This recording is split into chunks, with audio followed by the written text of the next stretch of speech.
नमस्कार। स्वागत है आपका इंडिया साइंस चैनल के इस खास कार्यक्रम में जिसका नाम है कोरोना को हराना है। कोरोना के मामलों में मामूली बढ़ोतरी देखने के बाद अब फिर से कोरोना का ग्राफ नीचे आने लगा है, लेकिन इसके साथ ही एक बार फिर से इस बात को लेकर भी कयास लगाए जाने लगे हैं कि क्या कोरोना अब खत्म हो गया है या फिर आगे फिर से मामलों में उछाल देखने को मिल सकता है। अब ऐसी स्थिति में हमारे और आपके लिए इस वक्त क्या करना जरूरी है, इस पर बात करने के लिए आज हमारे साथ मौजूद है मेदांता मेडिसिटी ग्रुप के चेयरमैन और एमडी और जाने माने cardiologist doctor Naresh Trehan. Sir, आपका बहुत स्वागत इंडिया साइंस चैनल पर। हाँ, नमस्कार, थैंक यू।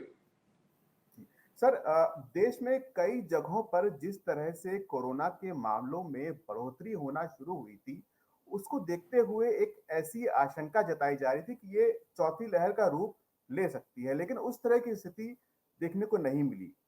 क्या इसका मतलब ये निकाला जा सकता है कि देश के लोगों में अब इम्यूनिटी जो है वो अच्छी हो गई है और अब शायद कोई और लहर ना आ पाए? देखो, इसके कई पहलू हैं।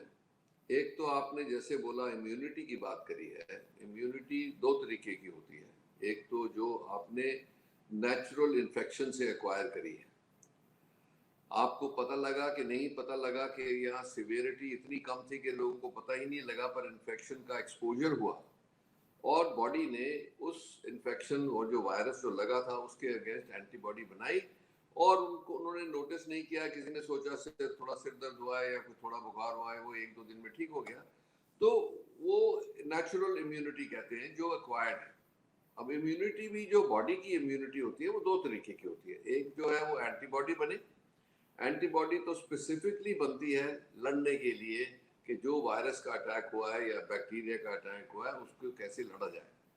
और दूसरी है वो सेल्यूलर इम्यूनिटी जिसको हम कहते हैं। वो जो है वो लंबी मेमोरी की इम्यूनिटी है। आप देखेंगे जैसे कोई वैक्सीन हुई थी, हमारे को लगी थी 10, 20, 25 साल पहले, उसकी अभी भी सेल्यूलर मेमोरी है कि उसके अगेंस्ट जैसे फिर से नहीं एक्सपोजर होता, मोस्ट 99% प्रोटेक्शन होता है। तो इसी तरह से एक तो हमारी काफ़ी तादाद में हमारी पॉपुलेशन की इम्यूनिटी बढ़ी। जो भी सर्वेज हुए हैं उसके अंदर वैक्सीन से पहले भी जिनको वैक्सीन नहीं लगी थी उनको भी उस टाइम भी हम देख रहे थे कि इम्यूनिटी क्या है कम्युनिटी में, तो काफ़ी बढ़ रही थी। उसके साथ साथ जो वैक्सीन करती है वो वैक्सीन एक चैलेंज देती है बॉडी को, और वो प्रोटीन के अगेंस्ट चाहे कोई भी माध्यम है देने का। जैसे आपने देखा कि एक तो है जैसे जो लोकल बनी थी कोवैक्सीन, वो डेड वायरस की थी, पर प्रोटीन तो है वो डिलीवर होती है, तो बॉडी उसको आइडेंटिफाई करती है उस प्रोटीन को, उसके अगेंस्ट वैक्सीन इम्यूनिटी बढ़ती है। सिमिलरली जो mRNA है, RNA है, वो ये जो वैक्सीन है ये भी वही चैलेंज दे रही हैं कि identification of a fragment of the protein के उसके अगेंस्ट एंटीबॉडीज बने। और तीसरा जो है वो अटेन्यूएटेड वायरस था, जो जैसे वो कोविशील्ड बनी थी, उसके अंदर भी इसी तरह की स्टिमुलेशन होती है। जो हम मेजर कर सकते हैं, हम एंटीबॉडीज को तो आसानी से मेजर कर सकते हैं। सेल्यूलर इम्यूनिटी को मेजर करना थोड़ा कॉम्प्लेक्स है, बहुत कॉम्प्लेक्स है, और ज़्यादा तादाद में नहीं हो सकती। बट इन एनी वे हमें पता है फ्रॉम द साइंस कि ये किस तरीके की इम्यूनिटी होती है। तो अब हम देख रहे हैं कि इंडिया में एक तो दो वैक्सीन तो तकरीबन सारी पॉपुलेशन को लग गई, काफ़ी हद तक बूस्टर डोज भी लग गया। तो ये जो जो इसकी तहत और जो नेचुरल इम्यूनिटी हुई है उसके साथ मिला के अगर जो हम देखेंगे तो इम्यूनिटी तो बढ़ी है बहुत ज़्यादा। कम्युनिटी में वो शील्ड तो बन गई है, पर उसके बावजूद भी हमें डेंजर रहेगा। क्यों? कि जो वायरस है वो अपना रूप बदलता रहता है। जैसे हमने देखा ओमिक्रॉन का, ओमिक्रॉन ने व्हाट वी सेड कि it pierces the shield, the vaccine shield को उसने पियर्स किया, और काफ़ी तादाद में हुए थे, इतना ज़्यादा नहीं हुए क्योंकि हमारी गवर्नमेंट ने और लोगों ने मिलके प्रिकॉशंस लेने शुरू किए जल्दी से ही। तो ये हुआ कि ओमिक्रॉन ऑल्दो वो बहुत जल्दी फैलता है, उसके बावजूद भी उसको कंटेन कर लिया गया। तो इसीलिए ये हमारे को सोचना पड़ेगा कि चाहे कुछ भी इम्यूनिटी हो, पर ये जो डेंजर है हमारे पास कि ये वायरस गया नहीं है, वायरस खत्म नहीं हुआ है। तभी तो आप अभी भी देख रहे हो कि 2-2,500 केस दिन में होते हैं। और सऊदी अरेबिया ने तो आज से हमें बैन कर दिया कि वहाँ के ट्रैवलर यहाँ आ नहीं सकते, क्योंकि अभी ये लिंगरिंग चल रहा है, क्योंकि वो जो टेल है वो खत्म नहीं हुई अभी। तो इसीलिए ये वायरस जो है एक लोकल ही नहीं, ये इंटरनेशनल अरीना में फैल रहा है। तो जैसे ये पहले जैसे ओमिक्रॉन आया भी अफ्रीका से, पहले डिटेक्ट हुआ अफ्रीका में, पर यहाँ था कि नहीं था, पर उसकी अवेयरनेस वहाँ से आई। जो पहली वेव थी उसकी अवेयरनेस चाइना से आई। जो डेल्टा वेव चली वो इंडिया में उसकी डिटेक्शन पहले हुई। सो ये सब बातें जो उसको ध्यान में रखते हुए हमें 2-3 चीजों का ख्याल रखना है। As a public, as a country, हमें ये देखना है कि देखो सतर्क तो रहना ही रहना है, क्योंकि ये कोई नहीं बता सकता कि ये पैंडेमिक खत्म हो गया या और किसी रूप में नहीं आएगा। तो इसीलिए जो उसके एसेंशियल्स हैं, जैसे हाइजीन है, जैसे हैंड सैनिटेशन है, जैसे क्राउडेड स्पेस में को अवॉइड करना है for long periods of time, और जिन जहां जहां ऐसा लगता है कि काफी कांग्रेगेशन हो रही है तो मास्क अभी भी पहनना चाहिए। क्योंकि हमें ये नहीं भूलना चाहिए कि अगर जो ये फिर से फैलेगा तो बहुत इंडिया के ऊपर, बहुत इंडिया पे ही नहीं दुनिया में भी बहुत बड़ा बर्डन बना। लोगों की सेहत जो सफर करी वो तो अलग थी बात, पर कितने लोग बेरोजगार हो गए, हर एक को छुट्टी लेनी पड़ी, फैमिलीज बीमार हो गई। तो ये आप हमें बड़ी ध्यान से, क्योंकि इंडिया अपनी तरीके की कंट्री है जहाँ पे डेली वेजर्स बहुत ज्यादा है। अगर जो डेली वेजर को ये वायरस अगर जो लिटा दे हफ्ते 10 दिन के लिए, तो सारी फैमिली के ऊपर स्ट्रेन आ जाता है। तो इसीलिए आई थिंक कि ये हमें जो सर्वेलेंस है, जो हमारी कंटिन्यू टेस्टिंग है, रिपोर्टिंग सिस्टम है, वो रियल टाइम रखना पड़ेगा, लाइक जैसे वॉर जोन में होता है। और उसमें हमें ये देखना पड़ेगा कि कहीं से भी खबर आ रही है कि यहाँ पे कोई आउटब्रेक हुआ है तो इमीडिएटली उसको लॉकडाउन किया जाए। अगर जो ऐसा हम करेंगे तो ये आने वाले टाइम में हम अपने आप को प्रोटेक्ट कर सकते हैं बहुत बेहतरीन तरीके से। और सबसे खुशी की बात यह है कि इसमें गवर्नमेंट और पब्लिक का तालमेल बहुत अच्छा रहा। पब्लिक ने भी काफी अच्छा रिस्पांस किया, government on top of the situation है। खास करके आप देखते हैं कि प्राइम मिनिस्टर कोई भी बात होती है तो वो खुद ही उसको रिव्यू करना शुरू करते हैं और कम्युनिकेट करना शुरू करते हैं। तो इसीलिए आई थिंक कि इंडिया का जो रिजल्ट है वो और देशों से बेहतर इसीलिए रहा कि एक तो लोगों ने कोऑपरेट किया और दूसरा गवर्नमेंट ने पूरा साधन दिया कि कैसे इसको कंट्रोल करना है। जी, डॉक्टर साहब आपने मास्क की बात की। लोग ये जानना चाह रहे हैं कि क्या ये जो मास्क है, ये हमेशा के लिए लगाना पड़ेगा? क्योंकि अभी कुछ राज्यों ने मास्क पहनने को लेकर जो प्रतिबंध थे वो हटा दिए थे, लेकिन फिर जब मामले बढ़ने लगे तो फिर से वो प्रतिबंध लगाने पड़े। तो क्या ये मास्क अब जिंदगी भर के लिए जीवन का हिस्सा बन जाएगा हम लोगों के? देखो ऐसा है कि ये तो बहुत बड़ी ट्रेजेडी होगी कि सारी जिंदगी हम मास्क ही पहनते रहेंगे। तो ये तो होपफुली नहीं होगा, पर जैसे मैंने बोला कि अगर जो कोई साइन दिखता है या आज के दिन आप क्राउडेड पब्लिक प्लेस में जाते हो तो अपनी प्रोटेक्शन करने में कोई नुकसान नहीं है, उतना तो टॉलरेट हम सब कर सकते हैं। ये है कि सारा दिन मास्क पहनना, चारों जो भी कुछ करे उसके लिए तकलीफ होएगी, क्योंकि लोगों को जैसे फटीग कहते हैं, तंग आ गए हैं लोग मास्क से, इसलिए कोई रिएक्शन भी हो रहा है। और हमें भी कोई अननेसेसरीली नहीं करना है। हमें ये देखना है कि जहां कोई भी पहला साइन आया कि ये फिर से बढ़ रहा है या आउटब्रेक हो रहा है या डिटेक्शन हुआ है ऐसी चीजों का, उसमें इमीडिएटली हमें रिएक्ट करना है। अब देखो, एक तो कोविड था, अब जो है वो मंकी पॉक्स आ गया, ये भी वायरस ही है। अब ये देखो कि इसको बहुत ध्यान से देखा जा रहा है दुनिया में कि ऑलरेडी रिपोर्टेड तो 100 केस से ज्यादा हो गए। ये कितनी कंट्रीज यूरोप में फैल गया है ऑलरेडी। सो इसके बारे में हमें पूरा अभी पता भी नहीं है कि हम इसको कैसे डील करेंगे, किसको होगा किसको नहीं होगा। जो ये बात करी जा रही है कि जिनको स्मॉल पॉक्स के वैक्सीनेशन लगा था उनको प्रोटेक्शन है, कि जो कि जैसे ये उसी फैमिली का वायरस है तो हो सकता है कि वो इम्यूनिटी अभी है, होगी तो कितना भयंकर होगा, कैसे लोग सफ़र करेंगे। जो कोमॉर्बिडिटी वालों में को पहले सेकेंड वेव में खास करके बहुत तकलीफ हुई थी, वो वल्नरेबल हैं। तो अभी यही एक वेव खत्म नहीं होती तो दूसरा प्रॉब्लम शुरू हो जाता है। अब इसको भी बहुत ध्यान से सोचना पड़ेगा और ये भी सोचना पड़ेगा कि ये क्लोज कांटेक्ट से ही आता है। तो वो जो था ज़माना हमारी ज़िंदगी का, जैसे हम जिसको जफ्फी कहते हैं लगाते हैं लोगों के बहुत, क्योंकि हमारी कल्चर में है, हमारी जहन में है कि लोगों से प्रॉक्सिमिटी है, social we are socially very apt and big family. सही तो हमारी इंडियन वो बोले कि हिंदुस्तानियत है हमारी, तो इसीलिए हमें उस बिहेवियर को मॉडिफाई करना पड़ेगा आने वाले टाइम के लिए, कि जब तक ये पूरा डिक्लेयर ना हो जाए कि हम मुक्त हो गए हैं कि नहीं। जी डॉक्टर साहब, इंसाकोग ने भारत में ओमिक्रॉन के 2 सब वेरिएंट BA.4 और BA.5 के मामले पाए जाने की पुष्टि की है। हालांकि जिन लोगों में ये संक्रमण पाया गया है भारत में, उनमें लक्षण काफी हल्के हैं। ये वेरिएंट इसके पहले दक्षिण अफ्रीका में भी पाए गए थे। क्या भारत के लिए ये वेरिएंट आगे चल के खतरनाक रूप ले सकते हैं, ऐसी की संभावना अभी दिखती है सर क्या? देखो ऐसा है कि हम सब लोगों को असलियत नहीं पता, चाहे कुछ भी हम प्रिटेंड करें, किसी को पक्का पता नहीं है कि क्या करेगा।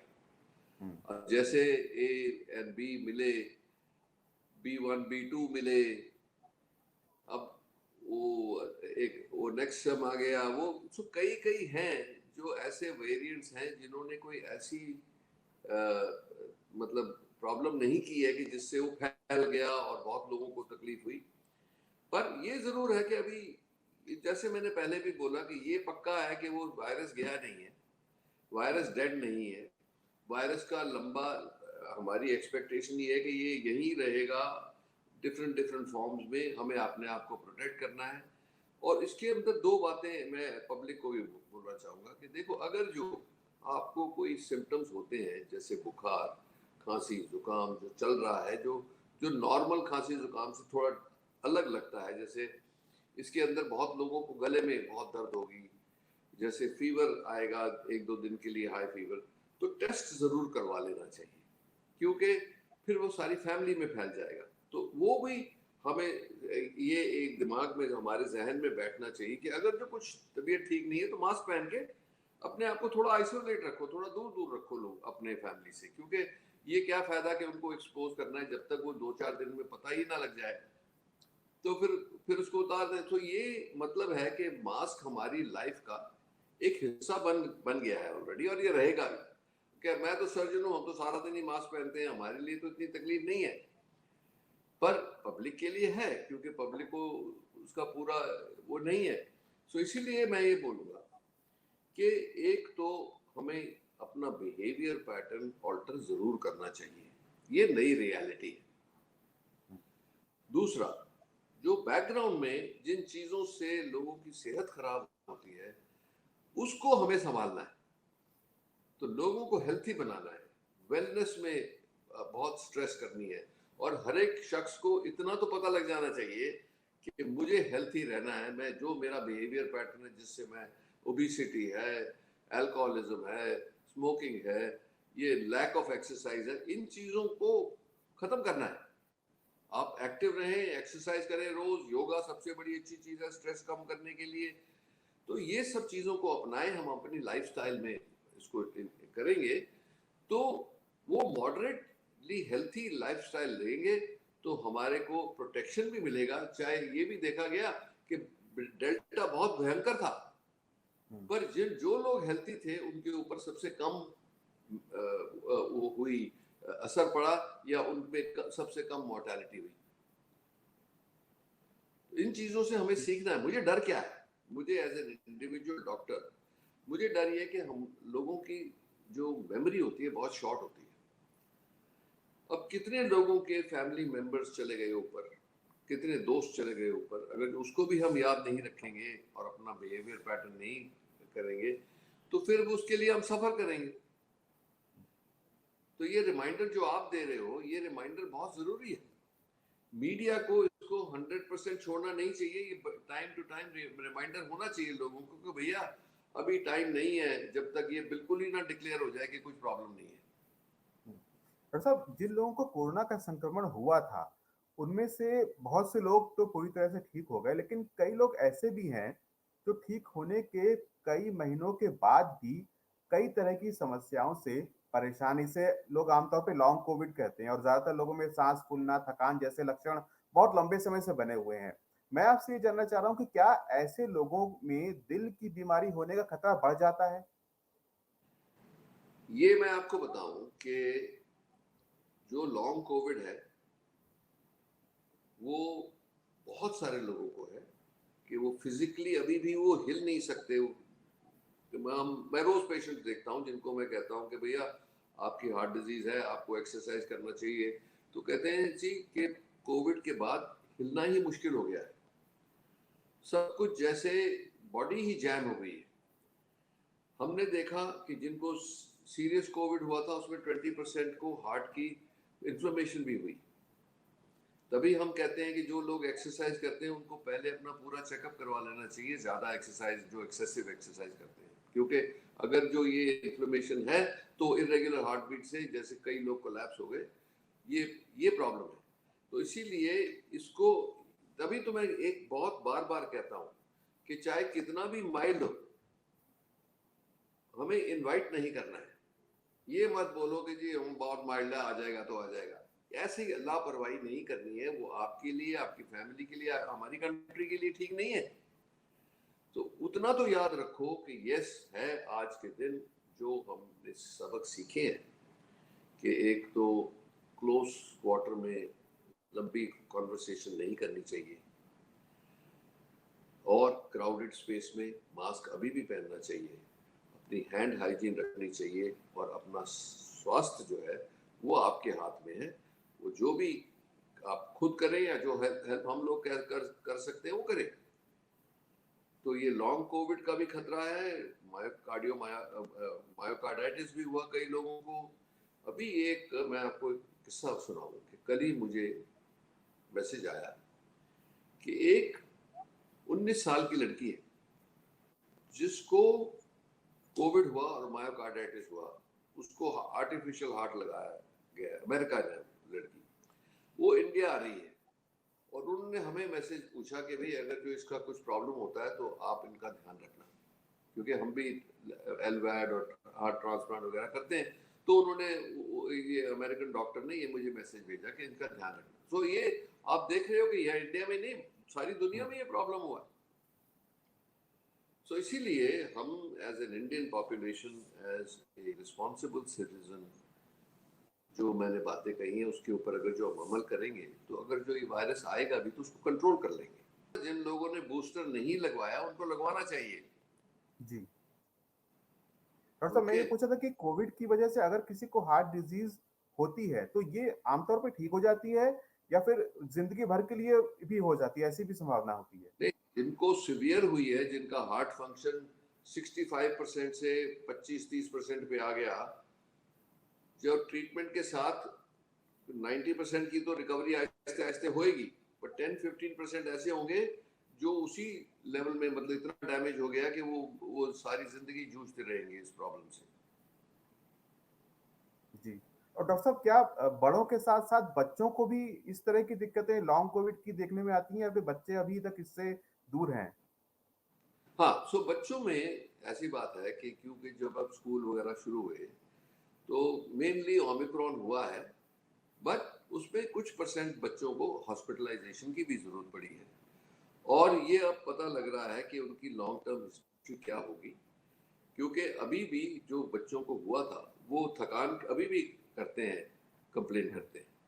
तो इसीलिए जो सिम्टम्स अडल्ट्स को हैं वो बच्चों को भी हैं, उसमें मायोकार्डाइटिस भी है, सब कुछ है। तो इसीलिए बच्चों के लिए भी प्रोटेक्शन, जब अब तो खैर वैक्सीन का मामला शुरू हो गया, वो 12 से ऊपर, तो वो उससे भी राहत मिल रही है। और अब जैसे जैसे वैक्सीन की बढ़ती जाएगी रीच, वैसे वैसे प्रोटेक्शन भी बढ़ेगा। तो ये तो बिल्कुल ये स्पष्ट हो गया कि वैक्सीन से प्रोटेक्शन है। ये भी है कि उसके बावजूद भी अगर जो वायरस लगेगा तो बहुत बहुत माइल्ड होगा। ये जी इसके पहलू याद रखने हैं। जी, डॉक्टर साहब एक आखिरी सवाल मैं आपसे ज़रूर जानना चाहूँगा कि जैसा आपने बताया कि कोविड एप्रोप्रिएट बिहेवियर का पालन तो हम लोग को करते रहना है, लेकिन इस वक़्त अभी देश में मामले कम हैं। क्या इस वक़्त हम लोग ऐसा कुछ कर सकते हैं, ये संभव है कि आने वाले समय में कोई और लहर ना आ पाए या आई भी तो नुकसान ना कर पाए? अभी ऐसा कुछ किया जा सकता है जब मामले कम हैं देश में तो? जरूरी किया जा सकता है। जैसे मैंने बोला, एक तो जो एडमिनिस्ट्रेटिव साइड से है, गवर्नमेंट की साइड से एक रियल टाइम सेंसिंग सिस्टम है around the country, block bye block, कि कहीं अगर जो ब्लॉक लेवल से भी कोई इंफॉर्मेशन आती है तो उसको इमीडिएटली आइसोलेट कर सकते हैं। तो ये सेंटर में ही ये आएगी, तो ये ब्लॉक से लेके डिस्ट्रिक्ट से स्टेट में, स्टेट से सेंटर को आएगी। और अगर जो ये चेन बनी रहे और लोग सीरियसली इसको देखते रहें तो ये ज़रूरी है कि हम इसको कंटेन कर सकते हैं अगर जो आउटब्रेक हुआ। सेकंड चीज़ ये है कि जो हमारी एजेंसीज हैं, जैसे पुणे में नेशनल वायरोलॉजी इंस्टीट्यूट है, वैसी लैब्स जो है वो कंटिन्यूस सैम्पलिंग करते रहे। अब आप सैम्पलिंग सिर्फ ह्यूमन बीइंग्स की तो एक चीज़ है, पर जो वो है सैनिटेशन के जो सेंटर्स हैं या गार्बेज है, उसके अंदर भी पाई गई है ये। सो आप देखेंगे, क्योंकि हमने देखा कि फीसिस में भी होती है, वायरस निकलता है। तो अगर जो ड्रेन्स में इन्फेक्शन पाई जाए वो अर्लियर साइन हो सकता है। तो इसीलिए ये नेशनल सर्वे जो है वो कंटिन्यूस होना पड़ेगा, not only for Covid but for other viruses also and other bacteria also. क्योंकि ये जो आज के दिन एनवायरनमेंट डिस्टर्ब हुआ है, उसकी वजह से जो बैरियर्स थे between animal and human interaction वो काफ़ी ब्रेक डाउन हो गए हैं। नेचुरल हैबिटेट खत्म हो रहा है। तो इसीलिए अगर जो हम अपनी क्लाइमेट को संभालें, अपनी सैनिटेशन को संभालें, अपने क्लीन ड्रिंकिंग वाटर को संभालें, जो गवर्नमेंट प्रयास कर रही है और बहुत मेहनत से कर रही है, ये तो अच्छी बात है। तो जैसे हमारी पॉपुलेशन हेल्थी होगी, इसका डेंजर भी कम होता जाएगा। और जितनी एजुकेशन होगी उतना ही लोगों को ये समझ आ जाएगी कि इसके डेंजर क्या हैं। तो आने वाले टाइम में ऐसा लगता है कि हिंदुस्तान जैसे हम निकले हैं इससे काफ़ी कम नुकसान से निकले हैं, पर नुकसान हुआ, खास करके जो डेली वेजेस थे, जो फंस गए थे, जिनको बहुत मिजरेबल सिचुएशन से जाना पड़ा, पर वो अब फिर नहीं होना चाहिए। वो गवर्नमेंट तैयार है। अब स्टेट लेवल पे, सेंट्रल लेवल पे, डिस्ट्रिक्ट लेवल पे गवर्नमेंट को एक एक्सपीरियंस भी हो गया कि भाई कैसे हैंडल करना है इसको। तो मुझे ऐसा लगता है कि आने वाले टाइम में हमारी तैयारी जो है, हमारी एबिलिटी जो है, हमारे रिसोर्सेज जो हैं टू टैकल फ्यूचर पैंडेमिक्स और endemics is much better today than in 2019। Doctor साहब बहुत-बहुत धन्यवाद हमारे साथ बात करने के लिए और इतनी उपयोगी जानकारी हमारे साथ साझा करने के लिए। नमस्कार, थैंक यू। कोरोना को हराना है कि आज के एपिसोड में इतना ही। अगले हफ्ते हम फिर हाजिर होंगे। तब तक आप अपना ख्याल रखिए और विज्ञान से जुड़े रोचक कार्यक्रमों और विश्वसनीय जानकारियों के लिए देखते रहिए इंडिया साइंस चैनल। नमस्कार।